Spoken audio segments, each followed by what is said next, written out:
ലോക്സഭാ തെരഞ്ഞെടുപ്പിന് ആഴ്ചകൾ മാത്രം ബാക്കി നിൽക്കെ തുടർഭരണ ഉന്നമിട്ട് ബി.ജെ.പി. ദക്ഷിണേന്ത്യയിലും മേൽക്കൈ നേടാനുള്ള കഠിനമായ പരിശ്രമത്തിലാണ്.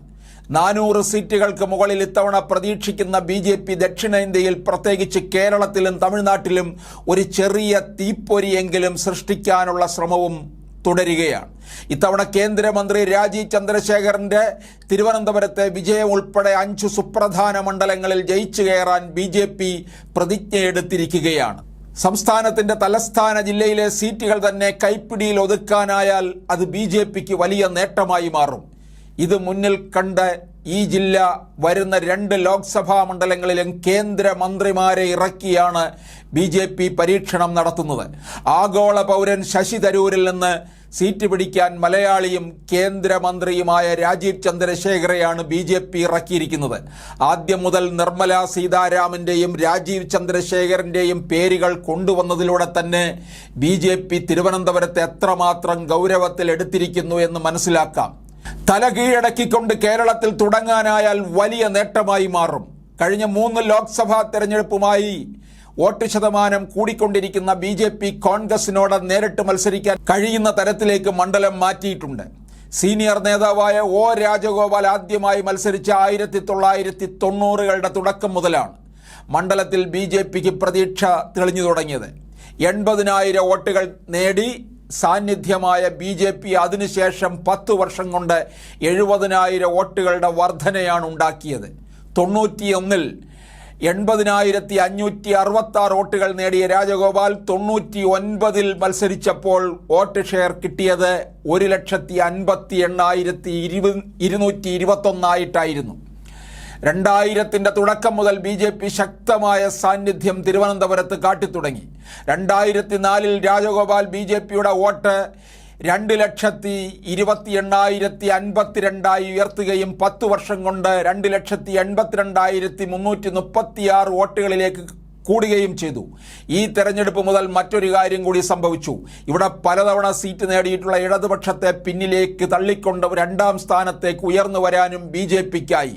2014-ൽ എൽ.ഡി.എഫിന്റെ ബെനറ്റ് എബ്രഹാമിന് മേൽ 40,000 വോട്ടുകൾ കൂടുതൽ നേടി 2,82,000-ലേക്ക് വോട്ടുയർത്താൻ രാജഗോപാലിനായി. ഈ സീറ്റിൽ ജയിച്ച തരൂരുമായി തട്ടിച്ചു നോക്കുമ്പോൾ വെറും 15,470 വോട്ടുകളുടെ വ്യത്യാസം മാത്രമായിരുന്നു. എന്നാൽ 2019-ൽ തരൂർ വീണ്ടും ജയിച്ചപ്പോൾ കുമ്മനം രാജശേഖരനുമായുള്ള വ്യത്യാസം 99,000 ആയി കൂടിയെങ്കിലും ബി.ജെ.പിയുടെ വോട്ടുകളിൽ ഒരു വിള്ളലും ഉണ്ടാക്കാനായില്ല. ഒ രാജഗോപാൽ 2014-ൽ നേടിയതിനേക്കാൾ 34,000 വോട്ടുകൾ കൂട്ടിയെടുക്കാൻ കുമ്മനത്തിന് കഴിഞ്ഞു. ബി.ജെ.പി. മണ്ഡലത്തിൽ വോട്ട് കൂട്ടിയെടുത്തപ്പോൾ ഈ 2 തെരഞ്ഞെടുപ്പിൽ ഇടത് സ്ഥാനാർത്ഥികൾ 3ാമതായി. ഇതുതന്നെയാണ് ബി.ജെ.പി. ഇത്തവണ ജയം നേടുമെന്ന ശക്തമായ പ്രതീക്ഷയ്ക്ക് കാരണമായി മാറിയിരിക്കുന്നതും. സ്ഥാനാർത്ഥിയായി പ്രഖ്യാപിച്ചതിന് മുമ്പ് തന്നെ രാജീവ് ചന്ദ്രശേഖർ തിരുവനന്തപുരത്ത് പ്രചരണം ആരംഭിക്കുകയും ചെയ്തിട്ടുണ്ട്. 2 തവണ ഇവിടെ നിന്ന് എം.പി. ആവുകയും കേന്ദ്രമന്ത്രിയാകുകയും ഒക്കെ ചെയ്തിട്ടുള്ള തരൂരിന്റെ ആദ്യ മണിക്കൂറിൽ ഉണ്ടായിരുന്ന മേൽക്കൈ രാജീവ് ചന്ദ്രശേഖരൻ വന്നതോടെ മങ്ങിയിട്ടുണ്ടെന്നാണ് ബി.ജെ.പിയുടെ വിലയിരുത്തൽ. രാജീവ് ചന്ദ്രശേഖർ ജയിക്കുമെന്നും പന്നിയൻ ഇടതുപക്ഷത്തിന്റെ വോട്ട് നേടുകയും ചെയ്താൽ ശശി തരൂരിനെ 3ാം സ്ഥാനത്തേക്ക് തള്ളിക്കൊണ്ട് കോൺഗ്രസിന് മറുപടി നൽകാമെന്ന് ബി.ജെ.പി. കണക്കുകൂട്ടുന്നു. 2019-ൽ ഉണ്ടായിരുന്ന ഗ്ലാമറോ ജനതാൽപര്യമോ 2024-ൽ അദ്ദേഹം മത്സരിക്കാൻ എത്തുമ്പോൾ ഇല്ലെന്നവർ കണക്കുകൂട്ടുന്നു. പലതവണ അവസരം കിട്ടിയിട്ടും തരൂരിന് മണ്ഡലത്തിന് വേണ്ടി കാര്യമായി ഒന്നും ചെയ്യാനായില്ലെന്നാണ് ബി.ജെ.പിയുടെ ആക്ഷേപം. തിരുവനന്തപുരത്തിന് ആഗോള നിക്ഷേപകരെ കൊണ്ടുവരുമെന്നും നഗരത്തെ സിംഗപ്പൂർ പോലെയാക്കുമെന്നും അങ്ങനെയാണ് ആദ്യം പറഞ്ഞതെന്നും എന്നാൽ ഒന്നും നടന്നില്ലെന്നും ബി.ജെ.പി. വിമർശിക്കുന്നു. തിരുവനന്തപുരത്ത് കോൺഗ്രസിന്റെ പ്രവർത്തനത്തിൽ ഉണ്ടായിരിക്കുന്ന മാന്ദ്യവും തരൂരിന് തിരിച്ചടിയായേക്കുമെന്നവർ ചൂണ്ടിക്കാട്ടുന്നു. 2 തവണ ജയിച്ച എൽ.ഡി.എഫിൽ നിന്ന് താൻ പിടിച്ചെടുത്ത സീറ്റിൽ ബി.ജെ.പി. 2ാം സ്ഥാനത്തെത്തിയത് ഏറെ ഗൗരവത്തോടെയാണ് കാണുന്നതെന്നും എതിരാളികളായ 2 സ്ഥാനാർത്ഥികളെയും ചെറുതായി കാണുന്നില്ലെന്നാണ് തരൂരും പറഞ്ഞത്. തരൂരിന് ഒറ്റക്കെട്ടായി വോട്ട് ചെയ്തിരുന്ന മുസ്ലിം, ലത്തിൻ, കത്തോലിക്ക സമുദായങ്ങൾ ഇത്തവണ തരൂരിനെതിരെ വോട്ട് ചെയ്തേക്കുമെന്നാണ് ബി.ജെ.പി. കരുതുന്നത്. ഇസ്രായേൽ പലസ്തീൻ വിഷയത്തിൽ പലസ്തീനെതിരെ അദ്ദേഹം നടത്തിയ വിവാദ പ്രസ്താവന മുസ്ലിം സമുദായത്തിന്റെ വിദ്വേഷത്തിന് കാരണമായി മാറിയിരുന്നു. വിഴിഞ്ഞം പ്രശ്നത്തിൽ MP എന്ന നിലയിൽ തരൂരിന്റെ കാര്യമായ ഇടപെടലുകൾ ഉണ്ടാകാതെ വന്നത് ലത്തീൻ സമുദായം തിരിയാൻ കാരണമായെന്നും BJP കരുതുന്നുണ്ട്.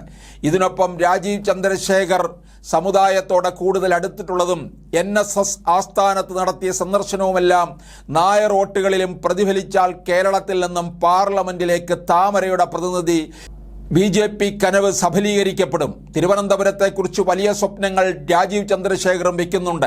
IT നഗരമാക്കാനും രാജ്യത്തെ മികച്ച IT ഹബ്ബാക്കി മാറ്റുമെന്നുമായിരുന്നു മോദിയുടെ ഗ്യാരണ്ടി എന്നാണ് ആദ്യ പ്രചാരണ പരിപാടിയിൽ തന്നെ BJP സ്ഥാനാർത്ഥി പറഞ്ഞത്. IT വികസനത്തിൽ കേരളത്തിന് മെല്ലെപ്പോക്കാണെന്നും ദക്ഷിണ മേഖലയിലെ ഏറ്റവും ഉയർന്ന IT ഹബ്ബാക്കി കേരളത്തെ മാറ്റുമെന്നും പറഞ്ഞു. കർണാടകയിൽ നിന്നുള്ള രാജ്യസഭാംഗമായ രാജീവ് നേരത്തെ 2016 നിയമസഭ തെരഞ്ഞെടുപ്പ് സമയത്ത് കേരളത്തിൽ NDAയുടെ വൈസ് ചെയർമാനായിരുന്നു. മലയാളിയാണെങ്കിലും കർണാടക കേന്ദ്രീകരിച്ച് പ്രവർത്തിക്കുന്ന രാജീവ് ചന്ദ്രശേഖറെ എങ്ങനെയും തിരുവനന്തപുരം സീറ്റ് പിടിച്ചെടുക്കുക എന്ന ലക്ഷ്യത്തിലാണ് നിയോഗിച്ചിരിക്കുന്നത്. ഇത്തവണ മണ്ഡലത്തിൽ ശക്തമായ പ്രവർത്തനത്തിനൊപ്പം പ്രമുഖ നേതാവ് മത്സരിക്കുന്ന സാഹചര്യം കൂടി കണക്കിലെടുത്താൽ വിജയം ഉറപ്പാണെന്ന് BJP കരുതുന്നു.